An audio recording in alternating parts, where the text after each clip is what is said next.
Sutra Terata yang menakjubkan. Bab 1 Pendahuluan. Sinva Siang Sutra Teratai Episode 8. Alam semesta adalah tiada batas dan segala dharma berawal dari masa lampau yang jauh.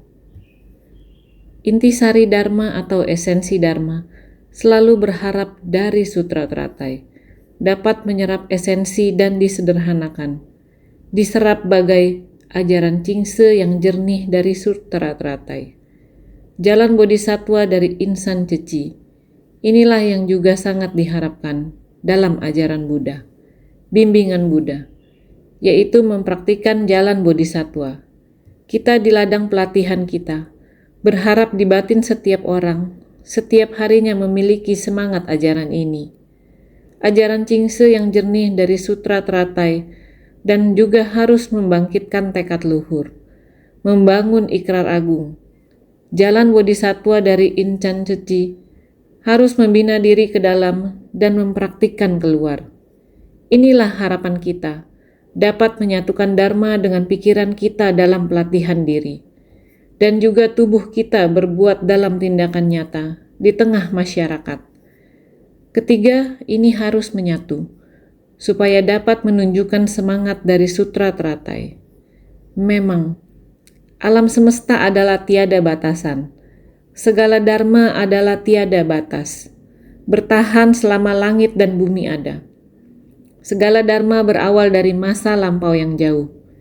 Semenjak masa tanpa awal hingga sekarang, sumbernya yang mendalam dan luas adalah sulit diukur. Ini perlu berbagi dengan kita semua. Saat berbagi dikatakan bahwa sesungguhnya langit dan bumi itu sungguh luas tak terbatas. Bumi berada di ruang angkasa yang maha luas. Seperti pada peristiwa gerhana matahari, ketika bumi bergerak di orbitnya, sejajar dengan orbit bulan serta matahari. Dari sudut pandang kita sebagai manusia, terlihat seakan-akan seluruh matahari menghilang. Saat dimulai, sudutnya sedikit menghilang. Secara perlahan-lahan, sudut yang menghilang semakin membesar. Semakin membesar. Saat mencapai setengahnya, seperti bulan menyinari angkasa. Setelah prosesnya menjadi sangat cepat, dengan cepat matahari berubah menjadi hanya sebuah lingkaran cahaya. Sebuah cincin, sehingga matahari tidak terlihat lagi. Juga melihat berita di koran, dikatakan bahwa kota Shanghai yang awalnya siang hari dan terang benderang, tiba-tiba bulan perlahan-lahan menutupi matahari, sehingga seluruh kota Shanghai tampak seperti malam hari, seakan-akan gelap gulita tanpa cahaya matahari. Lihatlah, alam semesta luas tak terbatas, dan pemandangannya. Perhatikan, kapanpun juga, semuanya selalu bergerak. Setiap planet memiliki orbitnya masing-masing, dan orbit itu terus berputar. Masing-masing planet berada pada posisinya, baik itu berotasi ataupun berevolusi. Semuanya tetap mengikuti jalurnya masing-masing. Dari bumi kita ini, dari sudut pandang kita melihat ke atas, adalah bulan dan matahari. Jika mereka berada sejajar dalam satu garis lurus, maka kita dapat melihat seluruh matahari tertutup sepenuhnya oleh bulan. Tertutupi, itulah yang disebut gerhana matahari total. Sungguh adalah pemandangan alam semesta yang begitu agung dan luas tak terbatas. Dari sini kita dapat memahami apa yang Buddha sebut sebagai samskara skanda, perubahan terus-menerus dan tak henti-hentinya. Tanpa kita sadari, bumi juga senantiasa berputar. Bumi berotasi atau berputar sendiri, juga berevolusi. Bulan juga demikian, terus-menerus berevolusi dan berotasi. Matahari juga sama. Dan seluruh galaksi di alam semesta juga demikian. Semuanya memiliki orbitnya dan posisinya masing-masing. Sungguh luar biasa besar. Beberapa puluh tahun lalu, ketika para astronot mendarat di bulan, melihat ke atas dari sudut pandang bumi, itu adalah bulan. Para astronot dari bulan kembali melihat ke atas. Itu adalah bumi. Jadi sebenarnya, apakah bumi yang berada di angkasa atau bulan yang ada di angkasa? Di saat kita menengadah ke langit, semua ini dapat dibuktikan melalui ilmu pengetahuan dalam memahami pandangan dunia. Bahwa segala sesuatu terus berputar tanpa henti dalam siklusnya. Oleh karena itu, ini adalah salah satu keajaiban dunia. Betapapun menakjubkan itu, yaitu dalam kekosongan terdapat keberadaan menakjubkan. Keberadaan menakjubkan dalam kekosongan sejati. Meskipun para astronot Amerika telah pergi ke tempat itu, sudah membuktikan bahwa bulan seperti sebuah dunia. Hanya saja yang mereka lihat di sana adalah hamparan tandus dan kering yang tak berujung. Tidak terlihat air, tidak terlihat rumput, pohon, dan sebagainya. Tidak terlihat makhluk hidup. Oleh karena itu, hingga saat ini, di tempat itu adalah dunia tanpa kehidupan. Namun, ia masih terus berputar. Sungguh keberadaan yang menakjubkan. Ia ada di langit. Bagi kita manusia yang melihat bulan, merupakan sebuah bola yang menggantung di udara. Pada zaman dulu, jika seorang anak menunjuk bulan, orang dewasa akan berkata, "Cepat, membungkuk dan beri penghormatan."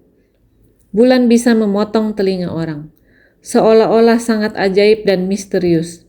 Bulan seolah-olah berada tinggi di langit, sedang mengamati kebaikan dan kejahatan manusia. Rasanya sungguh menakjubkan.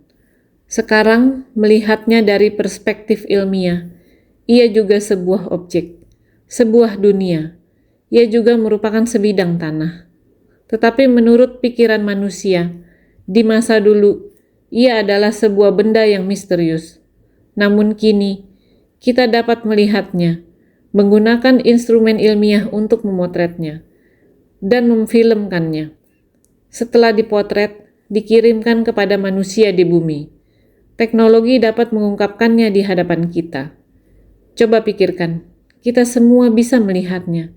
Rasanya seperti kita ada di sana. Namun kenyataannya masih sangat jauh dari kita. Kita masih tidak bisa menjangkaunya sekarang. Bukankah bagi kita, itu tampak kosong, namun hadir di hadapan kita? Bukankah keberadaan yang menakjubkan? Citra keberadaan yang menakjubkan ini sebenarnya adalah kosong. Sama seperti saya yang sedang duduk di sini sekarang, menatap layar di depan saya. Jika layarnya dimatikan, hanya sumber daya diputus, maka di depan saya tak akan ada apapun. Namun sekarang saya bisa melihatnya. Ia ada. Ada. Sungguh keberadaan yang menakjubkan. Karena ia ada, ia akan segera lenyap. Maka muncullah kekosongan. Di dalam kekosongan ini, begitu kita menggunakan teknologi untuk menampilkan sesuatu, maka sesuatu itu akan ada lagi. Bukankah itu keberadaan yang menakjubkan? Di dalam keberadaan yang menakjubkan ini, sesungguhnya terdapat kekosongan sejati. Dengan menggunakan ilmu pengetahuan terkini, kita semua bisa merasakan kekosongan sejati dan keberadaan menakjubkan. Karena ia kekosongan sejati, maka ia dapat mengungkapkan dharma yang senantiasa berubah dan tidak stabil. Karena dharma yang senantiasa berubah dan tidak stabil inilah, maka ia dapat mengungkap kekosongan sejati itu, yang sangat murni dan tak ternoda. Sebenarnya, hati kita itu sendiri adalah kekosongan sejati dan keberadaan menakjubkan. Keberadaan menakjubkan kita ini sejak awal sudah ada, yaitu sifat pencerahan hakiki yang setara dengan Buddha yang juga kita miliki. Namun, kita justru ternodai oleh ketidaktahuan, sehingga yang tampak keluar menjadi begitu banyak bentuk. Maka segala hukum dharma tiada batasnya. Itulah karena adanya keberadaan menakjubkan ini, baru muncul begitu banyak ketidaktahuan. Sesungguhnya ketidaktahuan yang banyak itu muncul dari keberadaan yang menakjubkan itu sendiri. Sebenarnya apa hakikat dari keberadaan menakjubkan ini? Yaitu sifat sejati kita. Sifat sejati yang pada dasarnya murni tanpa noda. Karena itulah kita dapat mencerminkan dan melihat segala sesuatu di dunia. Begitu banyak hal dan peristiwa, jika kita tidak menjaga kemurnian, ibarat sebuah cermin. Saya sering menjelaskannya seperti ini kepada semua orang. Batin kita memiliki sebuah cermin batin, dinamakan kebijaksanaan agung cermin sempurna. Sangat besar, sangat bulat. Cermin itu dapat memantulkan begitu banyak rupa.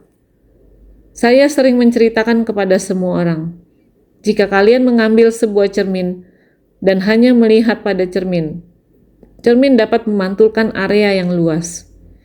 Kita bisa melihat dunia luar, padahal cermin sangat kecil.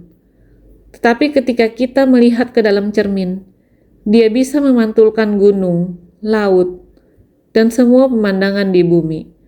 Semua dapat ditangkap oleh cermin ini. Seperti kamera video, lensanya juga sangat kecil. Tetapi lensa yang kecil ini dapat menangkap semua kondisi luar. Seluruhnya ditangkap ke dalam lensa. Menakjubkan bukan? Sungguh menakjubkan. Sifat sejati kita, batin kita, sama seperti cermin ini. Tetapi jika kita menggunakan layar yang buram menutupi depan lensa kamera video, gambarnya akan buram. Jika kita menutupnya dengan kain gelap, semuanya akan menjadi gelap. Jadi saya menggunakan objek luar sebagai analogi untuk kalian. Lihat kamera video tersebut memiliki fungsi yang sangat banyak. Tetapi sebanyak apapun fungsinya, tidak bisa dibandingkan dengan batin manusia. Kebijaksanaan agung cermin sempurna kita dapat menciptakan segalanya, karena batin melihat segala sesuatu di alam semesta. Cermin ini memantulkan segalanya. Ia juga memiliki kebijaksanaan yang tersimpan jauh di dalamnya.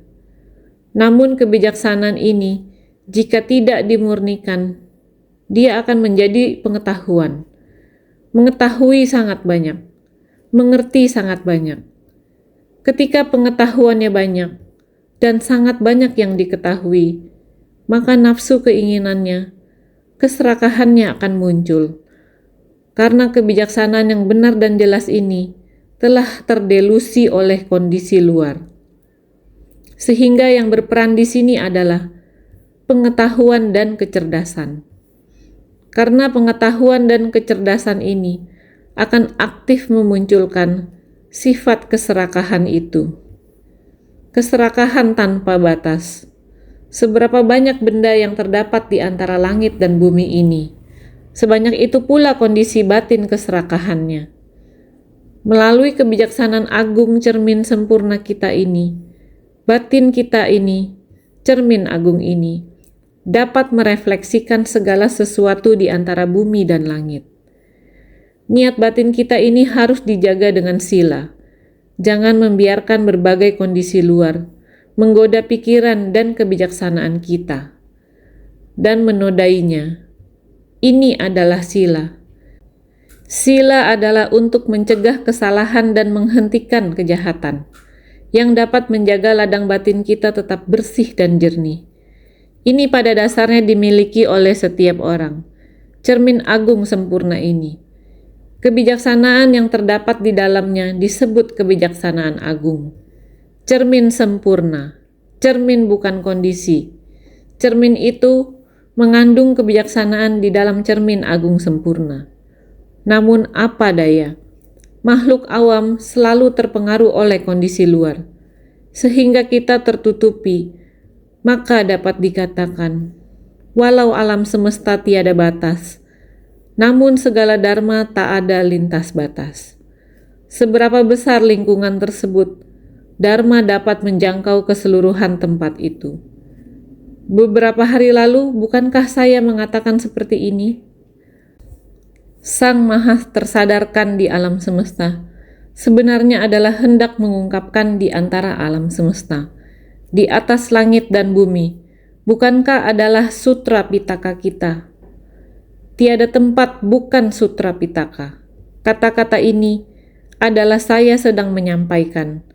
Segala dharma adalah tiada batas, karena tiada tempat bukan sutra pitaka.